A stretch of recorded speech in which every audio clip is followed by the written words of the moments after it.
जिला जालौन का रहने वाला माँ का एकलौता बेटा मामा, जिस बेटे का नाम है अवधेश कुमार सिंह, एक रोज अपनी माँ से कहने लगा कि माँ मुझे देश की सेवा करनी है। मामा, माई कलश ना बेटा, कुल नौकरी कर ले, लेकिन मिलिट्री वाली नौकरी मत करी है बेटा। कलम माई, जो देश का सिपाही होता है और दो माँ का बेटा होता है, मुझे आशीर्वाद दीजिए। लेकिन माई से छुपा करके डायरेक्ट भर्ती हो रही थी, जाकर के बेटा डायरेक्ट भर्ती हो गया, जाकर के भर्ती हो गया और ट्रेनिंग में चला गया। जब ट्रेनिंग से आया मथरिया परेशान कि मेरा बेटा कहाँ चला गया। जब ट्रेनिंग से आया, देश का लाल अपने माँ का चरण स्पर्श किया और माई आशीर्वाद दिलस, बताओ तू कहाँ रहले, हमके सही सही बताइए। लेकिन बेटा हंसते हुए अपनी माँ से कहता है, माँ आपका बेटा सिपाही हो गया। सिपाही? कौन सिपाही रे? है जो बंदुकिया टांग के गौवा में टहरल, ई की जो बॉर्डरवा पर हलन। कला नहीं माई, जो बॉर्डर पर, कला रे पगला जो नाम कटा दे, तू हमारे के बेटा हुए ना, रोज गोली चलेला, रोज 2-4 सिपाही शहीद होलन। अरे कटवा दे बेटा। लेकिन बेटा हंसते हुए कहा, माँ अरे उस जवानी कौने काम के रे, जौने जवानी में कौनो कहानी ना, उद्देश्य हिंदुस्तान की सरहद पर मैं अगर से शहीद हो जाऊंगा माँ, तो स्वर्ण अक्षरों में मेरा नाम अंकित होगा कि मतारी, फला मतारी का बेटा शहीद हो गया। ए बाबू, जौने समय बेटा पूरा दिन पूरा समय काट करके फिर ड्यूटी जाने लगा, मतारी से अनुमति ले रहा है। बिरहा में एक लाइन तर्ज लगल,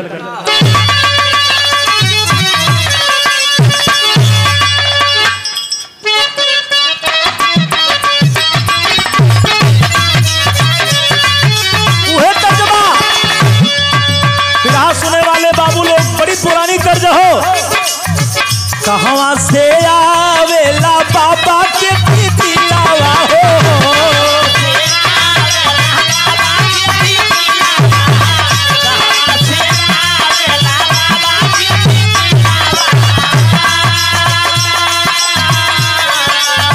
कहवा से आवेला बाबा के दिलावा हो, कहवा से आवेला मैना अहीरे सावरिया।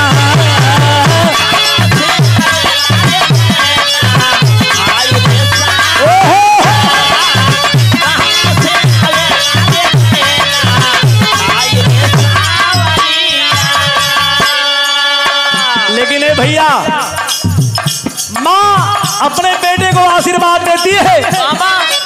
अध्यक्ष जी, भाई साहब, अरविंद जी, जब बेटा चलने लगा उस समय माँ आशीर्वाद देती है बाबूजी का, आरती उतारे माई, चेहरा निहारे माई,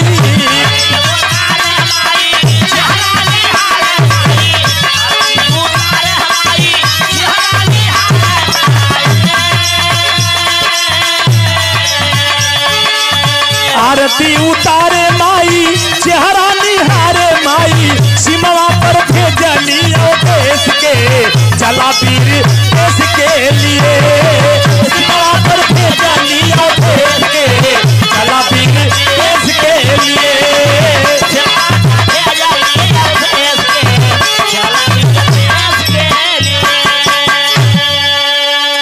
बेटा जब बेकरी हो गया, जाने लगा, बिल्कुल बैग टंगी हुई है, सीता कलर वर्दी पहना हुआ है और बूट पहना है, और माँ से आशीर्वाद ले लिया। माँ मुझे आशीर्वाद दीजिए, आपका बेटा देश का नाम रोशन करे।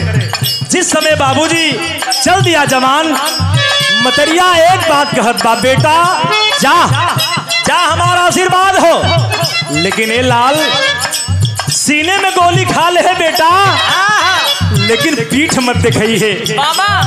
अपने मतारी और अपने हिंदुस्तान की गरिमा को बचा करके रखना लाल। बेटा जब चले लगल तब माई है कहता का, कबहू शहीदावन के याद न भूलैहा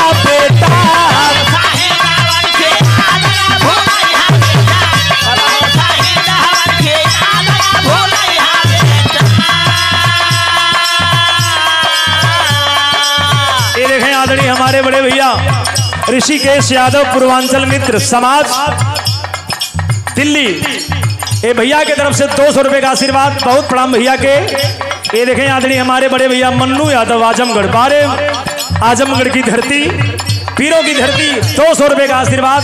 बहुत बहुत प्रणाम है बाबूजी। कहना है नेताजी जा रहे हैं का? अच्छा नेताजी प्रणाम हो। कहना है बाबूजी, कबहू सही दावन के याद ना भूलैया बेटा,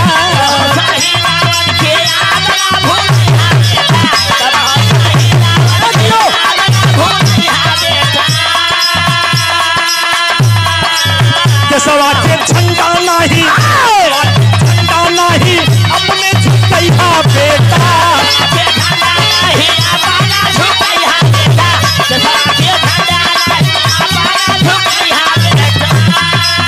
ओ भैया अरे माना आशीर्वाद मोर संदेश के, चला पीर देश के लिए।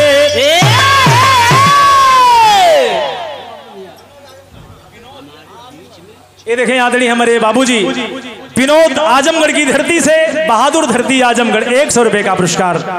ये देखें आदरणीय हमारे बड़े भैया जुगेश पांडे महासचिव पूर्वांचल नागरिक विकास समिति दिल्ली एनसीआर, रहने वाले वीरों की धरती जवानों का देश, बागी बलिया उत्तर प्रदेश। क्या बात है, बागी बलिया की धरती से हमारे भैया के तरफ से 100 रुपए का पुरस्कार। वो प्रणाम भैया के, नमस्कार है। और हमारे छोटे लाल भैया पूरे टीम की तरफ से आ रहे हैं। मैं आपको इस पूर्वांचल मंच समिति के तरफ से बहुत बहुत मुबारकबाद और नमन और प्रणाम करता हूं बिरहा की तरफ से। दिल्ली की बहुत बड़ी, सबसे बड़ी कमेटी, वहां से लोग चल के आए हैं। मैं आपका इस्तेकबाल करता हूं और नमन करता हूं। पूर्वांचल कमेटी के आप हमारे जितने मेंबर्स हैं, मैं सबका हाथ जोड़ करके अभिवादन। आप स्टेज पे आए, मंच पे आए, बहुत बहुत धन्यवाद। हमारे अध्यक्ष जी देख रहे हैं आप लोगों को। चलिए भैया, जिस समय जवान चल दिया, जवान तो चल दिया बाबू, जा करके पहुंचा कहां? जा करके पहुंच गया बाबू कश्मीर। कश्मीर में उस समय सेना के नायक कर्नल करीम खान साहब सारे जवानों की काउंटिंग कर रहे हैं, सबकी ओ टुकड़ी बना रहे हैं, फला फला फला फला 1 1 2 2 3 4 5।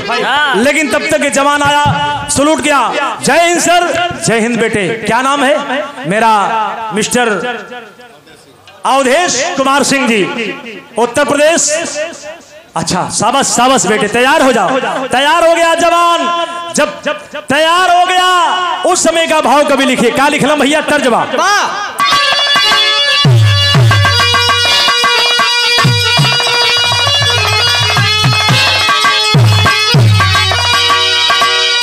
बारह शेर देखा, बीरस माने रामदेव, रामदेव माने बीरस। ए प्यारे लाल भैया देखा, चढ़ावत है रजा, देखा ये बीरस हो, ये हमारे स्वर्गीय रामदेव गुरु जी गाँव अपने जवानी के आलम में मालूम हो कि पर्दबा से ऊपर जात हुन। कैसे ने बात आप लोग आंकड़ा लगा लिया। आवा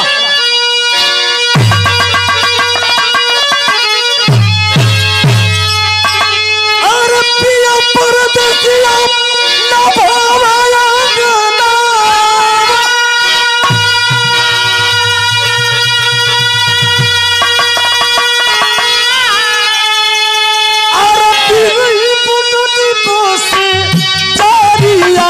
मोरी उड़ी उड़ी डाले अचरिया, उड़ी उड़ी डाले अचरिया मोरी।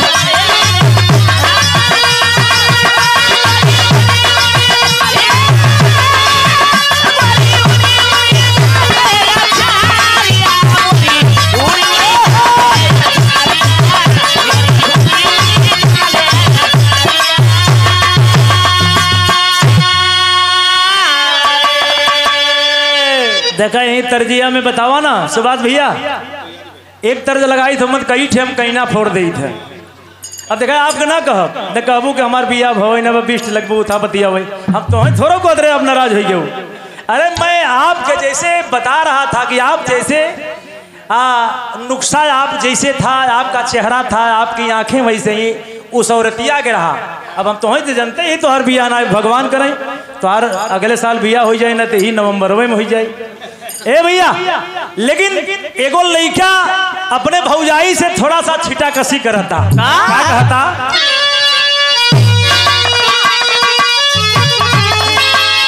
अरे हमारी और तनी अरे तू भौजी। ए भैया काशी भैया यार देखा वो देवरबा अपने भौजाई से कहता, क्या कहता? अरे हमारी मारी तनी अरे तू कोई भौजी अरे तुहार को जोरो बड़ा पाता ये भौजी, तुहार को जरा बड़ा पाता ये भौजी।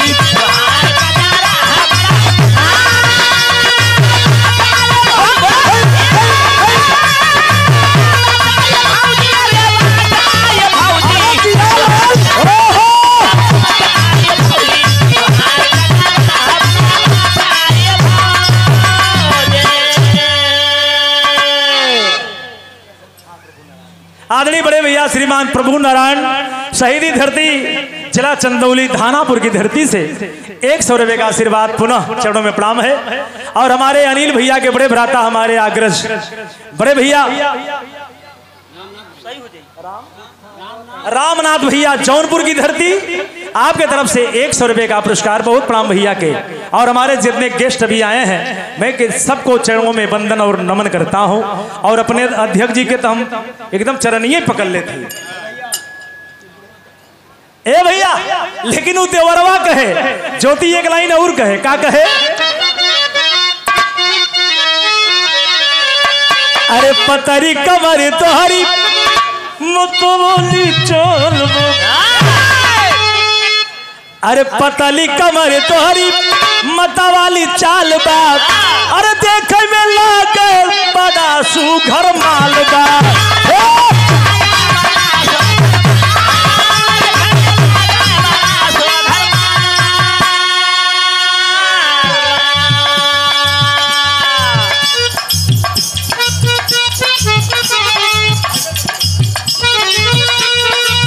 हमारे इस मंच पर हैदरपुर कमेटी से जो अभी हाल में 17 सितंबर को आप लोग विवाह करवाए थे, उस कमेटी के कुछ लोग हमारे साहब आए हैं। मैं उनको इस्तेकबाल करता हूं, एक नाचिज कलाकार होने के नाते, एक छोटा कलाकार।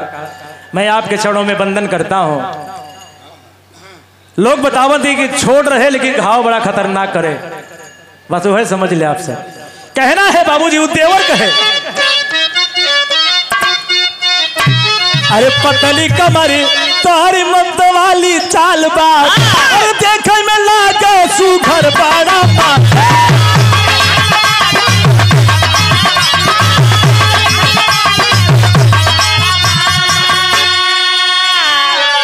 अरे कबूतर लवाई देबू,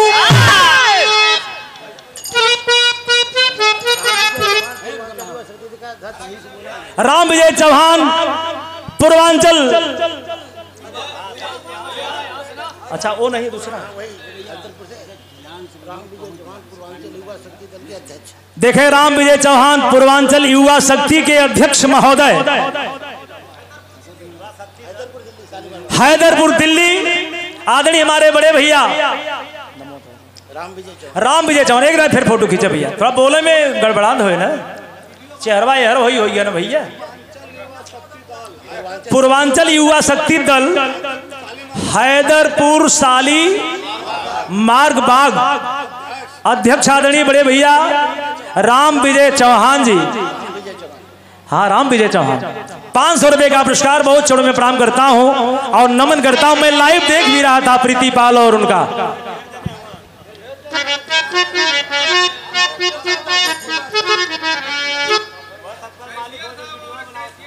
वाह वाह वाह वाह वाह भाई। पूर्वांचल युवा दल शक्ति के कोषाध्यक्ष आदरणीय हमारे बड़े भैया पन्नालाल यादव जी की तरफ से 500 रुपए का पुरस्कार। बहुत चरणों में प्रणाम करता हूं भैया के। ताली बजाए। देखा आप सब ताली बजावे में कोताही मत करे, बिरहावा थम गावत है एकदम करेजा हाथे में लेके। 500 रुपए का पुरस्कार बहुत चढ़ में प्रणाम बा। और हमारे साथी साथ में आए हैं, मैं सबका इस्तेकबाल करता हूं, मैं नमन करता हूं कि ऐसे बिरहा को आप लोगों ने जिंदा रखा है। सारी बिरहाएं हाँ, छोटे लाल यादव बागी बलिया जो हमारे आप अग्रज हैं और यही हमारे कलाकारों की आन बान शान और जान है। मैं आपका इस्तेकबाल करता हूं। आइए।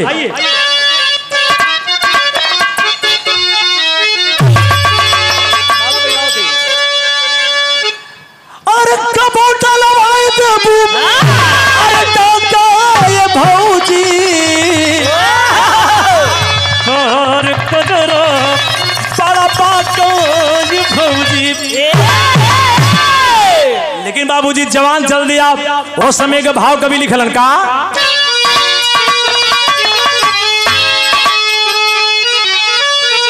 अरे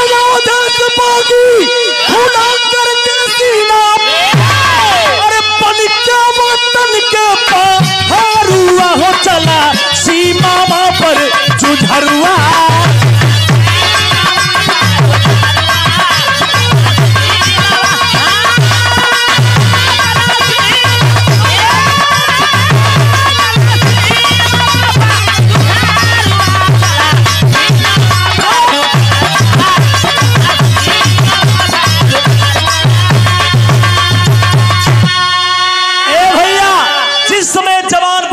कश्मीर की घाटी पर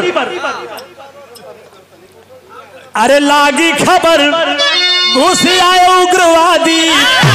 रुक जा पैसा ले ले।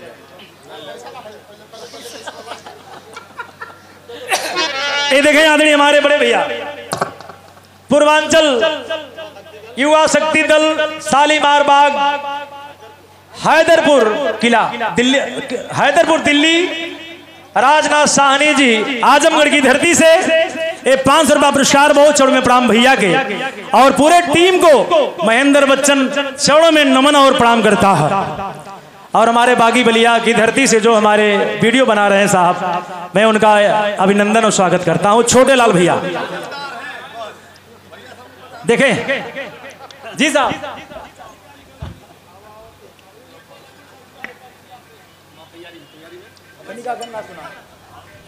नहीं उसमें दिखा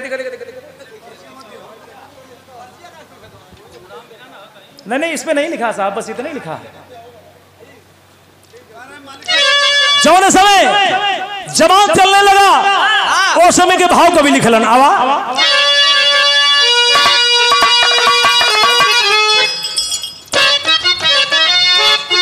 अरे लागी खबर घुस आए उग्रवादी और लेकर के टुकड़ी चुना है फौलादी।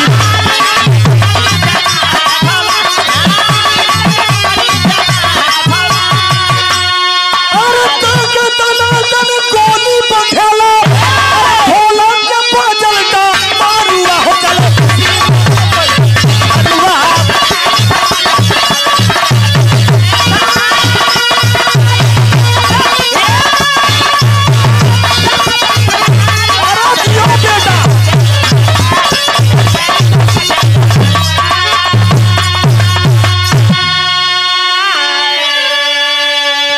जवान पहुंचाया उन्हें देखा ताओ लगा गोली चलाने तर तर तर तर तर तर तर तर तर तर कितने जवानों को मार करके ढेर कर दिया। इतने में आगे जब बढ़ता है बाबूजी, सेना के नायक कर्नल करीम खान पहुंचे, देखे कि क्या हुआ, बड़े जल्दी वापस हो गए। सारे जवानों ने कहा साहब ये अवधेश कुमार सिंह नाम का जो लड़का है काफी निशानेबाज है, काफी जवानों को ढेर करके आ रहा है। सेना के नायक कर्नल करीम खान साहब उनको शाबाशी देते हैं, कहले बहुत खूब बहुत खूब बेटा, मेरे तरफ से तुम्हें एक पार्टी। जौने समय जवान पहुंचता है मेस में भोजन खाने के लिए, वो समय के भाव कभी लिखलन कैसे लाल।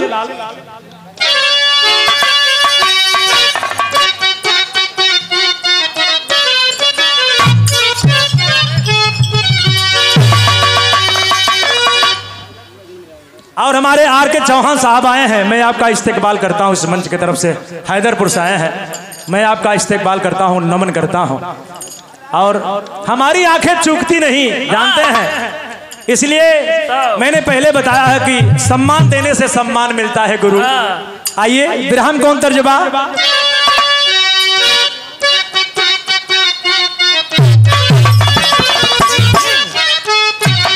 हमारे उस्ताद विजय लाल यादव जी बड़ा सोहरागे के गाँव है। कैसे काली और झुमका भुलाई जा, काली और झुमका भुलाई जा, नथुनी पे गोली चले तब सुबह जा।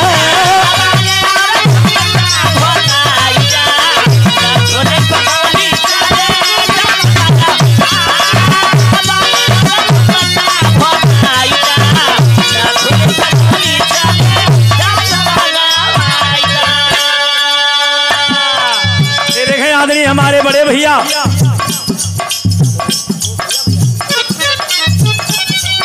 आदरणीय श्रीमान आर के चौहान जी, हैदरपुर सब्जी मंडी दिल्ली की धरती से 500 रुपए का पुरस्कार। बहुत छोटे में प्रणाम भैया के। मालिक आपको सुखी और खुशी रखे। कहना हमारे छोटे लाल भैया के बहुत प्रणाम बा, जो वीडियो बना रहे हैं। क्या महेंद्र घबरा जी तुम पहले वीडियो में बनावे देख के कहना बा।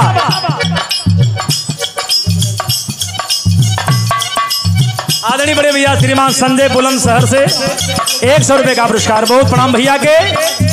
पाली और झुमका भुलाई जा,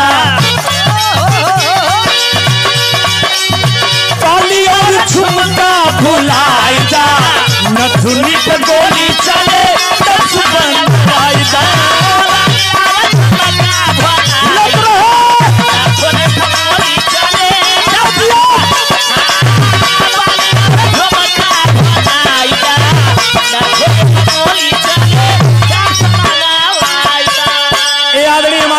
श्रीमान छोटे लाल बागी बलिया की धरती से बहुत माया पुरस्कार। यही तर्ज पर भैया के तरफ से बहुत माया पुरस्कार आया है। बहुत प्रणाम बा। लेकिन जवान चलने लगा, माँ का फोन आया, उठाया बेटा। हेलो कौन जी? हम शांति बोलत थी बेटा। माई?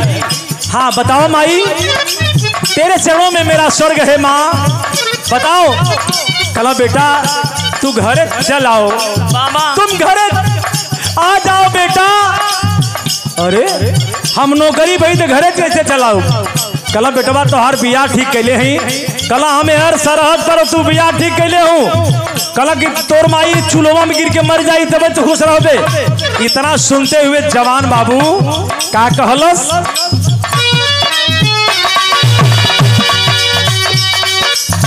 देश के तिरंगा फहराई के, देश के तिरंगा फहराई के, छावनी पाई में भी वीरता दिखाई के।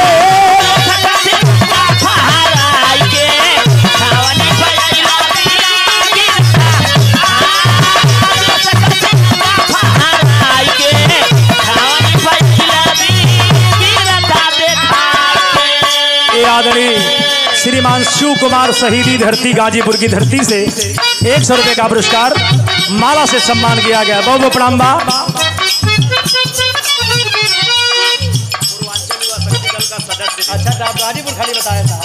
पूर्वांचल युवा शक्ति दल हैदरपुर मंडी से और हमारे उस कमेटी में आप मेंबर्स हैं, आपके तरफ से 100 रुपए का पुरस्कार बहुत बहुत प्रणाम करता हूं।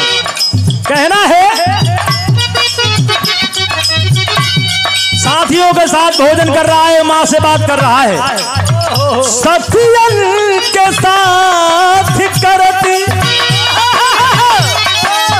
सफियन के साथ कर रहा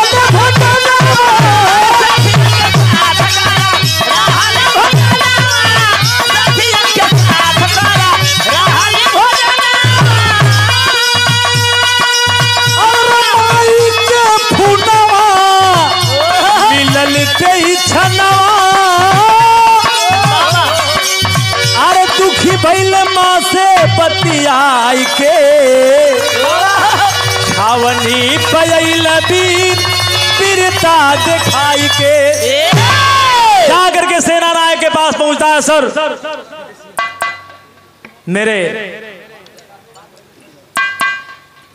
प्रणाम को स्वीकार कर लीजिए। माँ की बातों को सुनकर के जवान पहुंचा। सर मुझे 5 रोज की छुट्टी दे दिया जाए। ना बेटे ना, तुम्हें 5 दिन की छुट्टी नहीं मिलेगी। कला तब साहब 2 दिन के देवत, 1 दिन जाए में 1 दिन आवे में तो समय खत्म हो जाए। कला ना, तुम्हें 15 दिन की छुट्टी मिलेगी। अरे बाप रे बाप, मचल गया। फौजी जवान हंसने लगा, कहा वाह, अरे साहब मैं तो 5 दिन का मांग रहा था, आप मुझे 15 दिन की छुट्टी दे दिए साहब। मैं बहुत गौरवान्वित हो गया। 15 दिन की छुट्टी ले, अरे 15 दिन की छुट्टी ले, अवधेश घर पे आया है। अरे बनकर दूल्हा क्रांतिवीर पूनम की मांग सजाया है। वतन की रक्षा करने का जिसके सर पे एक भार रहा, एक जिम्मेदारी और बढ़ी पर जीवन का एक प्यार रहा। अरे भाई बहन का प्यार लिए आई सावन की राखी है। सारी खुशियां चूर हुई जब फोन की घंटी बाजी है। अरे बाप रे बाप, जवान जा करके घर को पहुंच गया। धूमधाम से शादी हुई और सुहाग रात की तैयारी हो रही है। दुल्हन रनिवास में सारा व्यवस्था करके अपने फौजी जवान, देश के प्रहरी अपने सैया का इंतजार कर रही है कि मेरे फौजी जवान अभी आते होंगे। इतने में जवान को खड़ी होकर के आरती लेकर के इंतजार करती, तब तक जवान एंट्री कर दिया। एंट्री करता है, तब हुआ क्या क्या? हाँ, ये देखें आदरणीय बड़े भैया श्रीमान राम सिंह जी, पूर्व जिलाध्यक्ष, पूर्वी दिल्ली, हाँ पूर्वी दिल्ली। ये देखे 500 रुपए का पुरस्कार, बहुत चौड़े में प्रणाम है भैया के। मालिक आपके बने रहे, जुगे रहे, बने रहे, दौग न एकदम चमकत रहे, चंद्रमा जैसे लहलहात रहे, लोगन में प्यार बना रहे। दुनिया में प्यार बात ऐसे बढ़िया कौनो धन है आपके न चाहे। भैया बोरा में पैसा धैल और 4 आदमी पीछे निकला गरियावे शुरू कर दे, तो पैसा का मतलब कमाए का मतलब कौन हो ना हो। जौने समय जवान की आरती कर रही है दुल्हन बाबू पूनम अजरिया एकदम चमका था, और फौजी जवान की आरती कर रही है। जवान कला की आरती हो कि बैठबो करबो कुछ बातों चीत बढ़े। जवान कलाई को पकड़ा, जवान कलाई को पकड़ा और आओ देखा था और लेकर पेट पर बैठ गया। पूछने लगा, बताइए कैसे हैं आप? ठीक हैं सर, ठीक है। आपके इंतजार में मेरी पलकें, मेरी आंखें बिल्कुल सूख गई थी। मैं तो आ गया ना। बात कर रहा है, एंजॉय कर रहा है, सोचता है, लेकिन भैया बस हाँ हम जाना थे, इनका सुने चाहता है, हम खुद ही काटा थे इसकी गनमा, बस रोमांटिक मूड पे बा। जौने समय जवान कल की, अरे इतने में जवान बात कर रहा, तब तक घंटी बजने लगी, फोन की घंटी बजी और जवान नहीं उठा रहा है फोन। 1-2 घंटी 3 घंटी बजी, लेकिन जवान उठाने के मूड में नहीं। तब तक दुल्हिया कह दलस, सैया किसी की जरूरत होगी उठा लीजिए, हो सकता है आपके आला अफसर का क्यों न फोन हो। अरे बाप रे बाप, आला अफसर का नाम लहलब दुल्हिया हो। उठाया जवान, हेलो कौन? अब देखा मिजाज है मैन, अब हर कर्नल साहब के फोन में हर मिजाज में, हेलो कौन? कला में कर्नल करीम खान बोलना। हाँ सर मैं अवधेश सिंह बोल रहा हूँ सर। बताएं सर, आदेश करें। करें आदेश नहीं बेटा, गुजारिश। जितना वक्त तुम्हें कपड़ा पहनने मिलेगी, जितना वक्त तुम्हें आने मिलेगी, आ जाओ देश में, आ जाओ मेरे देश के लाल। अरे बाप रे बाप, कलाई ओहर छूटल दुल्हन। एकदम मायूस हो गई कि सैया इतना मूड में रहला, अब वही का हो गल। कला मेरे साहब का फोन आया है, जल्दी जल्दी में उतारे, पैंट पहरे और बूट को बांधे, बूट की डोरी बांध करके जब बेल्ट और बांध करके जब बैग टांग करके निकलने लगे, दुल्हिया कलैया के पकड़ हलस कि सैया जात हुआ कब अइबा, मत जात सुहाग रात हो न, कब अइबा सैया। हाँ 25 तारीख के। अरे ये अपने घरे का व्यथा बताओ थवार। कला सैया जात हुआ। एक जवान एक बात कहता है अपनी धर्म पत्नी से, बिरहा में एक लाइन तर्ज लगल। कौन तर्जबा?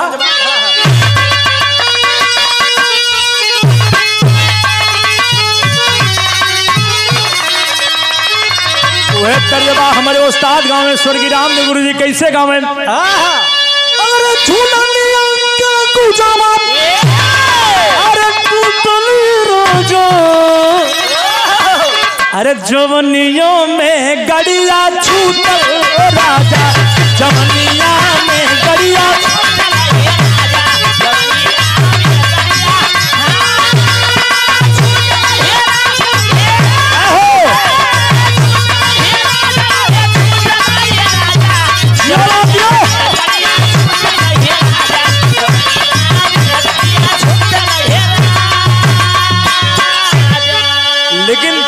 फौजी जवान कह रहा है क्या, अरे छलक न जाबू, अरे सुराही तुमन के, अरे तोहार सजना बा सिपाही वतन के, तोहार सजना बा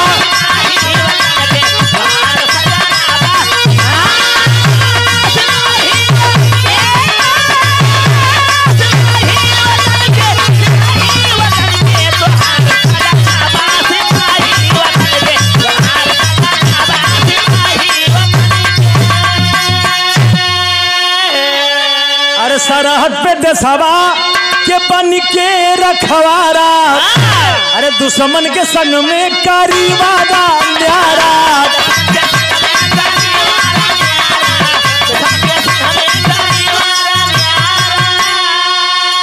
अरे पौध मौरिया, अरे खूनी कफन के, बाहर सुगनो बासी पाई वतन के। जवान इतना कहा कि मेरे साहब का फोन है, मुझे जाना है। जाके मां का चरण स्पर्श किया और जवान निकल गया। कहां पहुंचा? कश्मीर। कश्मीर में पहुंच गए और जवानों की टोली लगी हुई है और इशारा कर दिए, लेकर के टुकड़ी जवान चल दिया। जब चल दिया बाबू, जिस समय बाबूजी चललन तब बिरहा में टेरी के लाइन हो,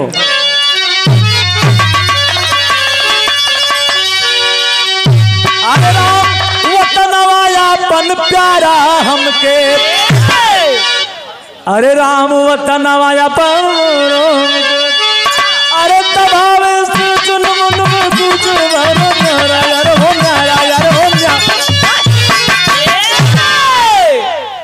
कहा कि भावे से जन मन में गूंजे वारा न्यारा वतनवा यापन जवान तो चला गया लेकर के टुकड़ी को, चारों तरफ से निकल गए, लेकिन लेकर के अपने टुकड़ी और एक तरफ घुसता है जवान ठिगुने के बल पे, और जरा सा सुराग लगा के यहाँ घुसपैठी घुसा हुआ है और टाइगर पर अंगुली रखे, एक दो और मारते हैं बाबू। गोली नहीं निकली बल्कि धुआं निकला। मिस कर गया वार, मिस कर गया। 2 बार दाबे तब तक समझ गया विरोधी कि बिल्कुल खाली है। जवाबी फायर चलने लगा। जब जवाबी फायर चलने लगल तब बिरहा में भाव लगल बाबू। कौन भाव बा?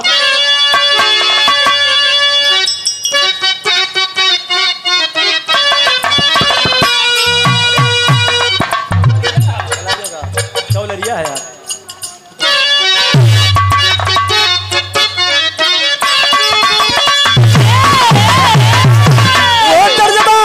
हमारे पुत्ती खलीफा गावे और पंधारी बड़का बाबू गावे। कैसे गावे? पारी उमर कमर लचकनिया, पारी उमर कमर लचकनिया, गोरी खींचई न्यूर के पनिया, तो गोरी झूले झूलनिया अरे तारी तारी कमर लचकनिया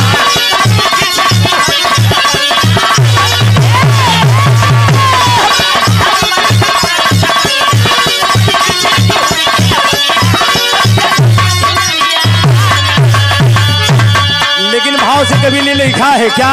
ये देखें आदरणीय हमारे बड़े भैया काशीनाथ यादव शहीदी धरती जिला गाजीपुर की धरती से बहुत बहुत भैया को चरणों में प्रणाम है। 100 रुपए का पुरस्कार। लेकिन बाबू जौने समय जवान की छाती को छेड़ती हुई गोली बाहर निकल गई, जवान बाबू बिल्कुल बेहोशी हालत में है। हुआ क्या?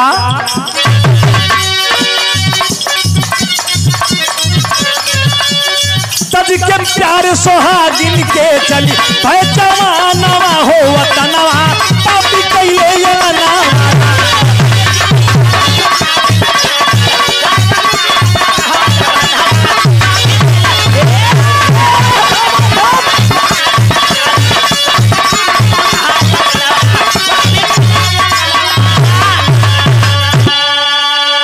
अरे पापी वतन से हमारे खेले कश्मीर घाटी दुख को झेले पहुंचा वीर बघेला जाके रग रग चूर करब अलगा के तो के देश के ऊपर फोरब ताके देश के ऊपर फोरब भाई नवा नवा हो वतन।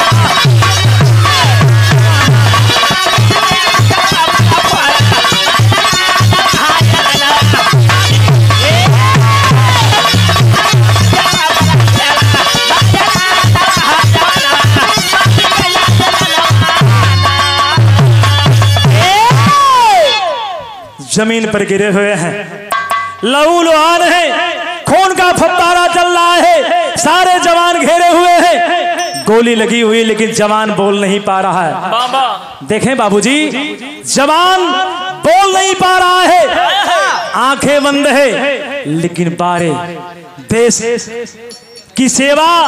आज जवान बेहोश है लेकिन मालूम है मैंने देश की सेवा नहीं कर पाया। तब तक कर्नल करीम साहब की आवाज कानों तक जाती है।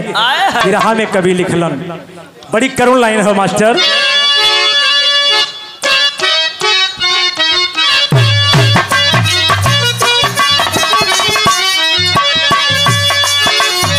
सिमवा पर चल बागी लागल वतन पे आगी, सिमवा पर चल बागी लागल वतन पे आगी, जागी ही यारावा में भाव हो।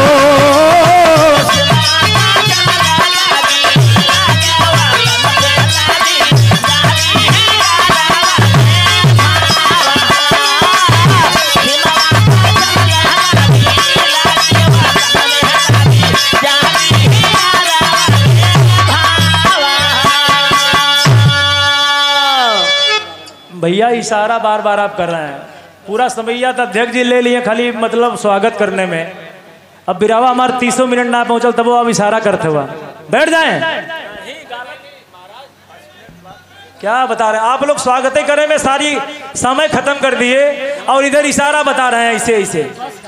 गरियाना तो है नहीं, गरिया के बैठ जाएंगे। अरे क्या भाई साहब, जिस समय बेहोशी हालत है सेना के नायक कर्नल करीम खान कहते हैं अवधेश बेटे, तब तक एक हाथ टूट चुका है साहब, एक हाथ टूट चुका है।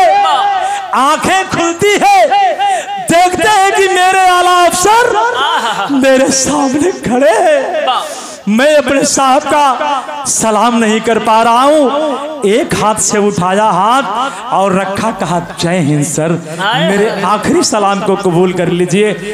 उठाते हैं और लेकर के हॉस्पिटल के लिए चलते हैं और पूछते हैं कि अवधेश तेरी कोई अंतिम ख्वाहिश है? ऐ साहब मेरी अंतिम ख्वाहिश कुछ नहीं है साहब, मैं तो बिल्कुल कायरों की तरफ मैं दुनिया छोड़ना चाह रहा हूँ साहब। कला ना बेटा ना, तुम बहादुर हो। कला साहब हमार आखिरी और अंतिम ख्वाहिश पूछल चाहत हुआ तो मेरी पीठ की एक मेरी जवान सयान बहन है, उस बहन का हाथ पीला कर दे रहा साहब। मुझे दुनिया में कुछ नहीं चाहिए। इतना कहते हुए जा रहे थे, तब तक अचानक सांसें हिची खिची कर रही थी। बिरहा में कवि जी पहपट का लाइन लिखलन का भाई,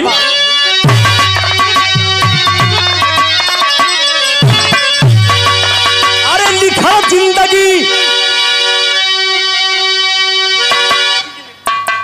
अरे लिखा जिंदगी आज वतन के नाम सिपाही सीमा पे, अरे किया कठिन बैरी के संग संग्राम सिपाही सीमा पे।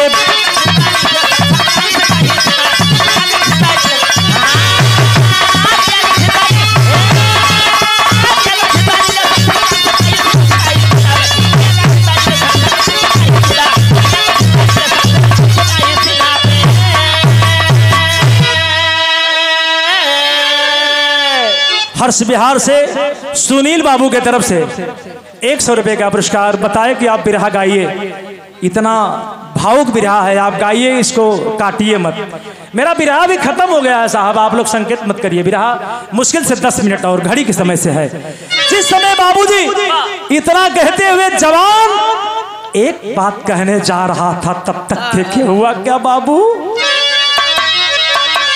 अरे कर्नल करीम खान गोदी में उठाए हो, बहिनी के शादी बस इतना कही पाए हो, अरे खड़ी मौत जीवन की धरे लगाम सिपाही सीमा पे, अरे छोड़ के पिघला सुगना भरा उड़ान सिपाही सीमा पे। इतने में प्राण पखेरु छूट गए, हित से किया और दम निकल गया। कर्नल करीम खान साहब वही लसिया पे गिर के रोए लगलन। सारे जवान सब सलामी देते हैं, तिरंगे झंडे को उनके सम्मान में झुकाया गया। गार्ड ऑफ ऑनर से सम्मान करते हुए उनके घर के लिए जिस समय जवान लेकर के चलते हैं, हुआ का मास्टर बाबू,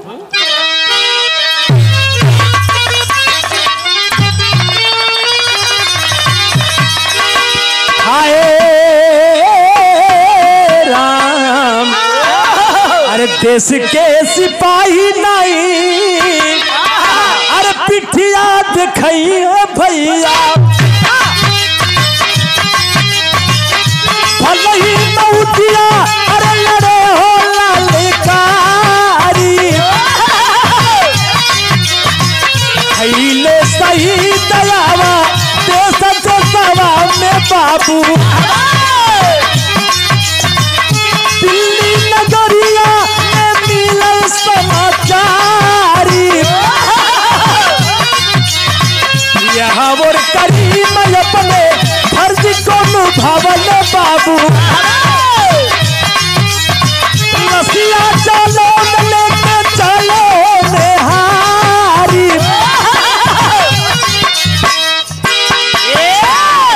आय के जौने समय गाड़ी उनके घरवा जालौन में रुकल, बुढ़िया मतरिया देखा तो काफी भीड़ लेकर के लोग आ रहे हैं। आगे आगे जिलाधिकारी जालौन जिलाधिकारी महोदय जी आगे लगे हैं। वो बुढ़िया देखलस इतना भीड़, भैया काहे इतना भीड़ हो, तब ले लोग दुवरिया पर पहुंच गए। कहे माई अवधेश सिंह का घर यही है। जी जी बेटा, ये अवधेश सिंह का घर है, लेकिन अवधेश ना हुआ लाल, अवधेश ड्यूटी पर, हम उनकर माई ने बोला थी। अच्छा तो ठीक बा माई, वो कब ले कला बेटवा आई है, वो बहनिया के शादी करे के बाद कला की घर और बनवाओ, और बहन के शादी करब तब आओ। कलम माई एक लोटा पानी पिए भी बैठे भी, कला घर त दुआर ना हरे लाल, एक ही मड़हा भी रहल, बड़ा गरीबी में बरजत रही कि मत भरा, लेकिन जाके भर दलन, और वही मिलिट्री में हुवन, यहाँ तक घर बनवाई है, कहाँ बनवाओ लाल, कहाँ आप लोगन के बैठाओ। इतने में बाबू ताबूत की लाश खींच करके तिरंगा झंडा हटा देते हैं चेहरे से। अरे बाप रे बाप, माई पछाड़ा खा को लसिया पे गिर के रोत हो, जर जर जर जर बहनिया रोत हो, दुल्हिया रोत हो। माई पूछलस, यह आज बुढ़ौती में तू ये हमार कमर तोड़ के चल गई ना, बरजत रली ना, लेकिन दुल्हिया कहलस, हमके कहला कि सुहाग रात ना मनाओ थे लेकिन आई जरूर आइला, लेकिन एक आखिर हमके बोलदा कौन आधार लेके हम जियब हो सैया का कहलो बिरहा के आखिरी लाइन हो।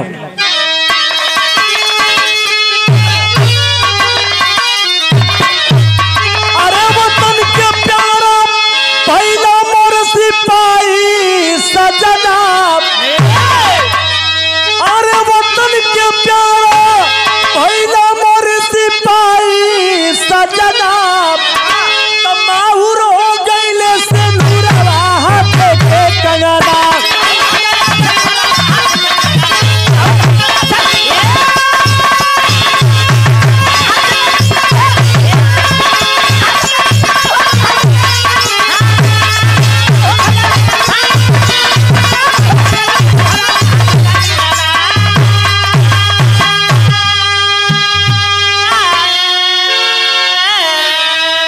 बहनिया विद्या रोथ कहत रहा ना बड़ी धूमधाम से तोर बियाह करो, हमारे खातिर दहेज में कफन ले आयल हुआ। अरे भैया भैया कही के विद्या रोए पीटे छतिया, अरे के करी कलाई में बहिनी बानव रखी।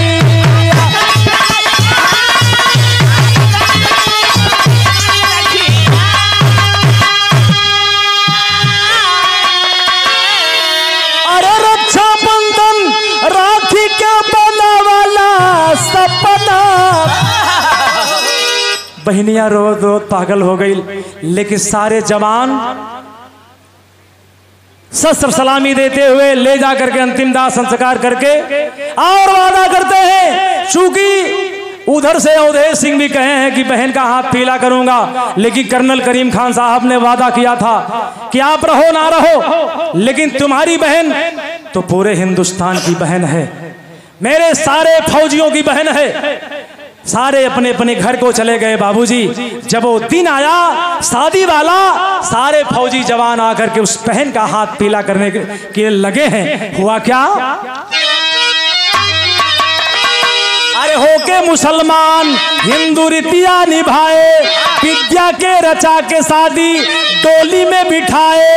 अरे रोवे विद्या भूलिया ना धर्म के पीरना, रोत रोत पागल हो गई विद्या, रोत रोत पागल हो गई कि भैया अब तक तू लोग जात हुआ, अब हमार देखभाल के करी कल पगली। अभी एक तेरा अवधेश है ना, ना है ना, तेरे लिए भी करोड़ों करोड़ों अवधेश बैठे हैं। जौने समय बाबू ये धोतिया का खुटवा फाड़ के कर्नल करीम खान साहब के कलैया में राखी बांध के और जौने समय भाई बना लेती है, और कर्नल साहब के गले में 20 ग्राम की जंजीर थी, निकाल करके उस बहन को राखी की बधाई देते, जा मेरी बहन तुम खुश रहना, तुम ये मत सोचना कि मेरा अवधेश नहीं है, तभी तेरे पास बहुत अवधेश है। क्या कहलस बाबू? अरे गुरु बिहारी गुरु गणेश कहे, गुरु राम लाल खेसानी, स्वर्ग से बोले कभी चंद्रिका, हो गई करुण कहानी। अरे वतन अपन प्यारा